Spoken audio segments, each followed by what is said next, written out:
नमस्कार। आकाशवाणी श्री विजयपुरम से प्रस्तुत है प्रादेशिक समाचार।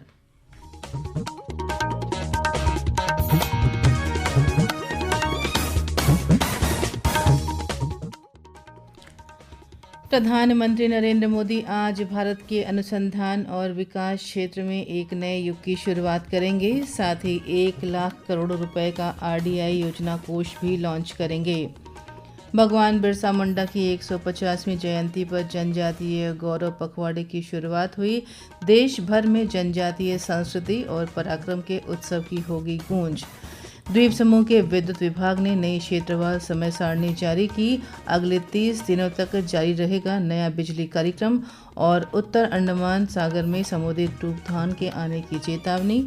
मौसम विभाग द्वारा मछुआरों को सतर्क रहने की सलाह दी गई है।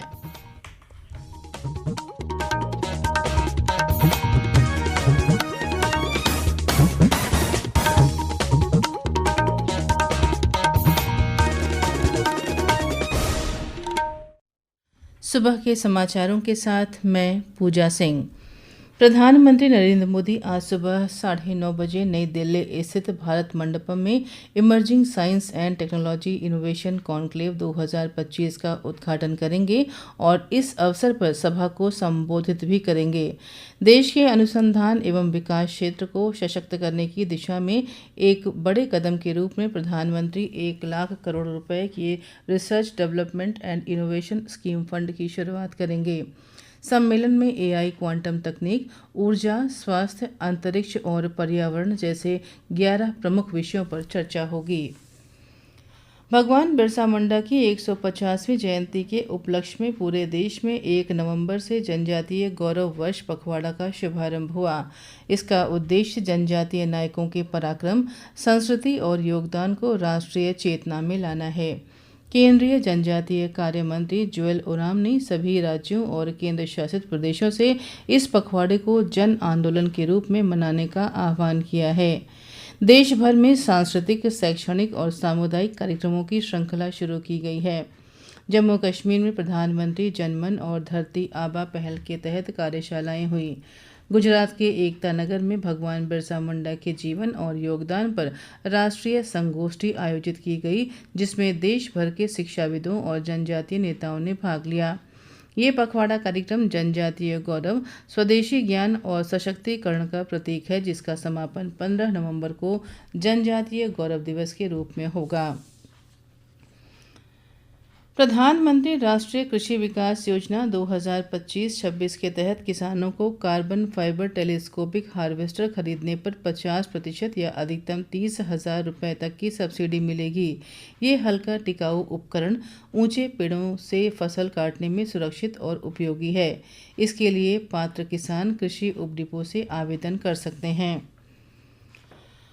आकाशवाणी संगीत सम्मेलन का 67वां संस्करण कल से दिल्ली, मुंबई और चेन्नई में शुरू हो गया। नई दिल्ली के आकाशवाणी के रंग भवन में बांसुरी वादक पंडित राकेश चौरसिया द्वारा रंगारंग कार्यक्रम प्रस्तुत किया गया। वहीं मराठी लोक संगीत की प्रस्तुति नंदेश उमप द्वारा की गई। इस कार्यक्रम में प्रसार भारती के अध्यक्ष नवनीत कुमार सहगल और आकाशवाणी के महानिदेशक राजीव कुमार जैन उपस्थित रहे। ये कार्यक्रम 29 नवंबर तक आयोजित किया जाएगा। 1 महीने तक चलने वाले आयोजन के दौरान दिल्ली सहित देश भर के 24 शहरों में शास्त्रीय संगीत की प्रस्तुतियां होंगी, जिसमें हिंदुस्तानी, कर्नाटक और विभिन्न लोक संगीत की प्रस्तुति दी जाएगी। सभी संगीत कार्यक्रम बिना किसी प्रवेश शुल्क के जनता के लिए खुले हुए हैं। लौह पुरुष सरदार वल्लभ भाई पटेल की जयंती पर जिला जेल प्रातापुर में कला एवं संस्कृति विभाग की ओर से देशभक्ति गीतों का कार्यक्रम आयोजित किया गया। इस कार्यक्रम में लगभग 200 कैदियों व कर्मचारियों ने भाग लिया। इस अवसर पर एमजे म्यूजिक अकादमी के कलाकारों ने एकता गीत प्रस्तुत किए। कार्यक्रम का समापन प्रभारी जेलर विनोद कुमार के धन्यवाद ज्ञापन से हुआ। अंडमान निकोबार ग्रामीण आजीविका मिशन तथा राष्ट्रीय ग्रामीण विकास संस्थान हैदराबाद के संयुक्त प्रयास से इंटीग्रेटेड फार्मिंग क्लस्टर पर आयोजित 4 दिवसीय प्रशिक्षण कार्यक्रम का समापन हो गया। इस अवसर पर ग्रामीण विकास सचिव राजेश चोपड़ा ने प्रतिभागियों से कार्यक्रम से मिली जानकारी को जमीनी स्तर पर भी लागू करने का आग्रह किया। कार्यक्रम में कई स्वयं सहायता समूह के सदस्यों व अधिकारियों ने भाग लिया।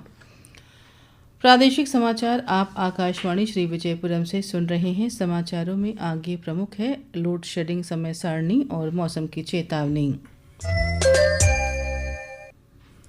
आकाशवाणी श्री विजयपुरम से प्रसारित होने वाला ये प्रादेशिक समाचार बुलेटिन आप मीडियम वेव के साथ साथ FM 100.9 मेगाहर्ट्ज पर भी सुन रहे हैं। ये समाचार मोबाइल फ़ोन और वाहनों के FM रेडियो पर भी उपलब्ध है। प्रादेशिक समाचार में आपका फिर स्वागत है। विद्युत विभाग ने उत्पादन क्षमता में कमी के कारण चल रहे लोड शेडिंग को 3 मेगावाट अतिरिक्त उत्पादन जोड़ने के बाद संशोधित किया है। इस संबंध में नई क्षेत्रवार समय सारणी आज से अगले 30 दिनों तक लागू रहेगी। विभाग ने उपभोक्ताओं से बिजली बचाने और किफ़ायती से उपयोग करने की अपील की है। पूर्व मध्य बंगाल की खाड़ी और म्यांमार तट के पास बने निम्न दबाव के क्षेत्र के कारण आज से 5 नवंबर तक उत्तर अंडमान सागर में 35 से 45 किलोमीटर प्रति घंटा की रफ्तार से तेज हवाएं चलने की संभावना है। मौसम विभाग की ओर से समुद्र की खराब स्थिति को देखते हुए मछुआरों को समुद्र में न जाने की सलाह दी गई है।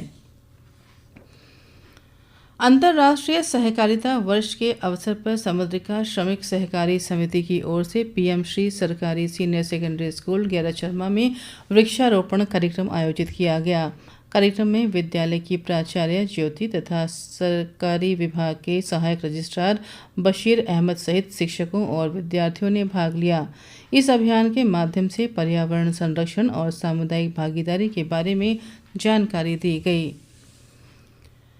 अंडमान निकोबार द्वीप समूह में मतदाता सूची का विशेष गहन पुनरीक्षण अभियान 4 नवंबर से 4 दिसंबर तक चलेगा। बूथ लेवल अधिकारी घर घर जाकर प्री प्रिंटेड फॉर्म वितरित करेंगे और बाद में भरे हुए फॉर्म एकत्र करेंगे। इस चरण में किसी भी दस्तावेज की आवश्यकता नहीं होगी। मुख्य निर्वाचन अधिकारी एल कुमार ने सभी मतदाताओं से सहयोग की अपील की है ताकि निर्वाचन सूची सटीक और त्रुटि रहित रहे। आयुष्मान भारत डिजिटल मिशन की प्रबंधन इकाई द्वारा द्वीप समूह के सभी जिलों में स्वास्थ्य खाता बनाने और स्कैन एंड शेयर सुविधा के उपयोग पर जागरूकता अभियान चलाया गया। इस अभियान के अंतर्गत बस अड्डों, अस्पतालों, विद्यालयों और पंचायतों में शिविर लगाकर नागरिकों को डिजिटल स्वास्थ्य सेवाओं के लाभ के बारे में जानकारी दी गई। ये पहल डिजिटल स्वास्थ्य तंत्र को सशक्त करने की दिशा में एक महत्वपूर्ण कदम है। पशु संसाधन विभाग की ओर से बिल्लियों और कुत्तों के नसबंदी सर्जरी पर 2 चरणों में प्रशिक्षित आयोजित किया जा रहा है। कोयम्बटूर की वर्ल्ड वाइड वेटनरी सर्विसेज संस्था के विशेषज्ञ आज से 7 नवंबर तक श्री विजयपुरम व 10 से 14 नवंबर को स्वराज द्वीप में प्रशिक्षण देंगे। इस प्रशिक्षण का उद्देश्य आवारा पशुओं की नियंत्रण व्यवस्था को मजबूत करना है। दक्षिण अंडमान जिला संघ की ओर से राज्य टेबल टेनिस संघ के सहयोग से 8 और 9 नवंबर को जिला स्तरीय प्रतियोगिता आयोजित की जाएगी। इस प्रतियोगिता में सीनियर, जूनियर व उप जूनियर वर्गों में मुकाबले होंगे।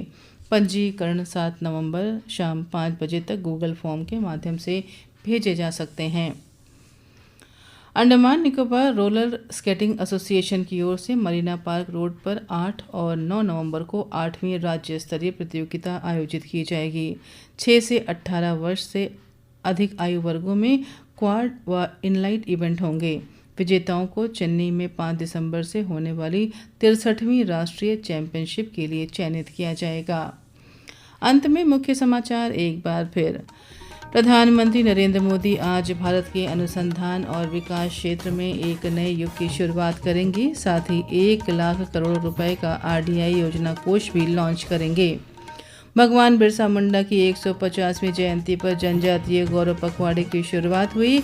देश भर में जनजातीय संस्कृति और पराक्रम के उत्सव की होगी गूंज। द्वीप समूह के विद्युत विभाग ने नई क्षेत्रवार समय सारणी जारी की। अगले 30 दिनों तक जारी रहेगा नया बिजली कार्यक्रम। और उत्तर अंडमान सागर में समुद्री तूफान आने की चेतावनी। मौसम विभाग द्वारा मछुआरों को सतर्क रहने की सलाह दी गई। इसके साथ ही प्रादेशिक समाचार का ये बुलेटिन समाप्त हुआ। नमस्कार।